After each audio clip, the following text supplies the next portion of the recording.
ये हमारे प्रबंध की विशेषताओं और प्रकृति का लास्ट टॉपिक है। ये जो हमारा फर्स्ट चैप्टर है ये उसका लास्ट टॉपिक है।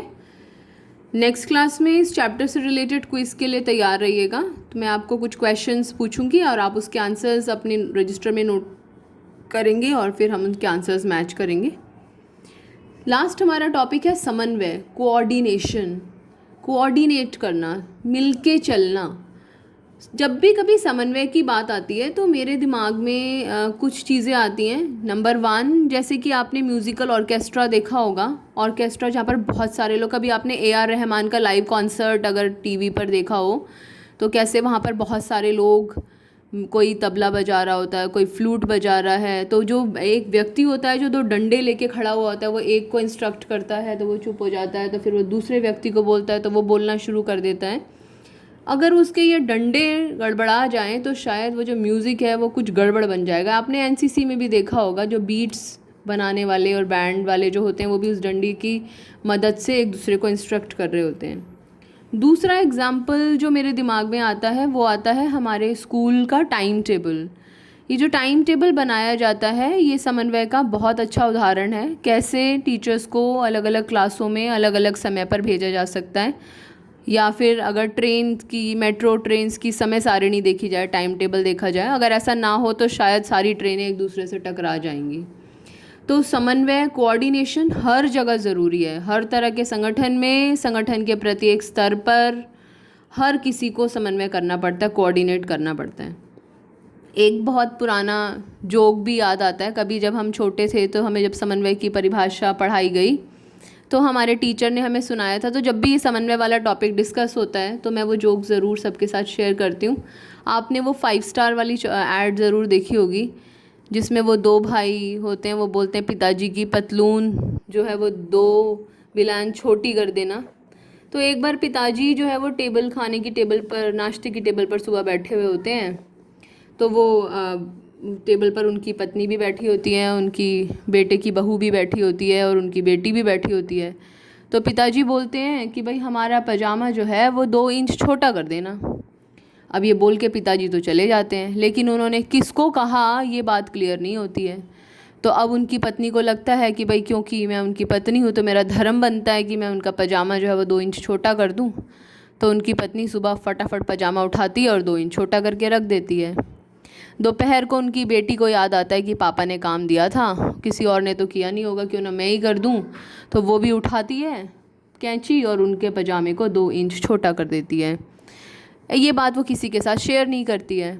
शाम को सारा काम निपटा के बहू रानी को भी याद आता है कि भाई ससुर जी ने कहा था पजामे को 2 इंच छोटा करना है, तो वो भी 2 इंच पजामे को काट के छोटा कर देती है। अब रात को जब पिताजी उस पजामे को उठाकर देखते हैं तो आप समझ ही गए होंगे कि वो पजामा क्या बन गया। तो इसलिए ये सहयोग था लेकिन इसमें समन्वय नहीं था। तो समन्वय का मतलब है साथ मिलके काम करना, that is known as coordination. तो ये परिभाषा है जिसे आप नोट कर लीजिएगा। समन्वय एक ऐसी प्रक्रिया है जिसके द्वारा एक अधिकारी अपने अधीनस्थों के, अधीनस्थ और अधिकारी ये वर्ड बहुत बार आएगा यहाँ पर, अपने अधीनस्थों के सामूहिक प्रयासों को एक व्यवस्थित ताने बाने में बांधता है। ताना बाना, एक साथ जोड़ना, तथा समान उद्देश्यों की प्राप्ति के लिए, ऑब्जेक्टिव सेम है, समान उद्देश्यों की प्राप्ति के लिए उनके कार्यों में एकता लाता है, यूनिटी लेकर आता है। ये वीडियो को पॉज करके ये परिभाषा ज़रूर नोट डाउन कर लीजिएगा। इसके बाद में हम समन्वय की विशेषताएं डिस्कस करेंगे।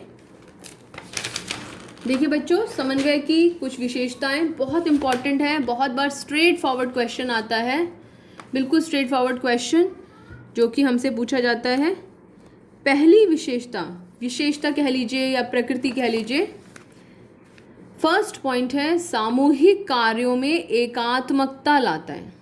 एकात्मकता लाता है। देखिए ये 2 पॉइंट्स हैं, कार्यवाहियों में एकता लाना और कार्यों में एकात्मकता लाना, मोर और लेस बिल्कुल एक जैसे हैं, पर बोर्ड में अगर क्वेश्चन आता है तो हमें इसका एक्सप्लेनेशन तो लिखना ही पड़ता है। अदरवाइज़ अगर हम देखें तो इनमें कोई ज़्यादा अंतर नहीं है, फिर भी हमने इसमें डिफरेंस करने की कोशिश की है। सामूहिक कार्यों में एकता लाने का मतलब है जो समूह है, जो ग्रुप है, हमने पढ़ा था प्रबंध एक सामूहिक क्रिया है, तो जो समूह है, जो ग्रुप है, उसके कार्यों को एक केंद्र बिंदु प्रदान करता है। केंद्र बिंदु का मतलब होता है उद्देश्य। लक्ष्य। तो सामूहिक कार्यों में एकात्मकता लाने में क्या करता है, समन्वय जो होता है वो समूह के कार्यों को एक केंद्र बिंदु प्रदान करता है, और वो केंद्र बिंदु क्या है, उद्देश्य। उस उद्देश्य की तरफ वो देखते हैं और उस उद्देश्य को पाने के लिए ही काम करते चले जाते हैं। तो ये किसकी वजह से संभव हो पाता है, कोऑर्डिनेशन की वजह से, समन्वय की वजह से। तो समन्वय की पहली विशेषता, यह सामूहिक कार्यों में एकात्मकता लाता है। कैसे, ये समूह के कार्यों को एक केंद्र बिंदु प्रदान करता है। नंबर 2, कार्यवाहियों में एकता लाता है। कार्यवाही, काम, अलग अलग विभाग अलग अलग काम करते हैं, विभाग नंबर 1, विभाग नंबर 2, विभाग नंबर 3। तो कार्यवाहियों में एकता लाने का मतलब है अलग अलग विभागों को भी जोड़ता है। मैथ्स डिपार्टमेंट, साइंस डिपार्टमेंट, जैसे अगर 11th की बात करें तो business studies department, accounts department, economics department, maths department. अगर कंपनी की, फर्म की बात करें तो production department, sales department, marketing department, इन अलग अलग विभागों को आपस में जोड़ने का काम करता है। तो ये कार्यवाहियों में एकता लाना।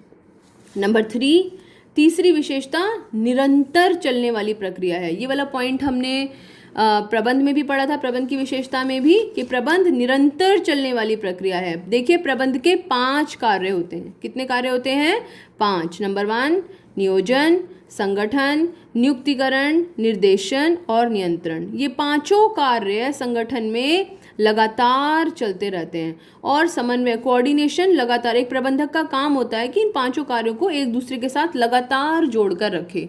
इसलिए समन्वय एक निरंतर चलने वाली प्रक्रिया है। बहुत अच्छा एग्जाम्पल दिया जाता है कि समन्वय इन 5 कार्यों के बीच में माला के धागे के समान है।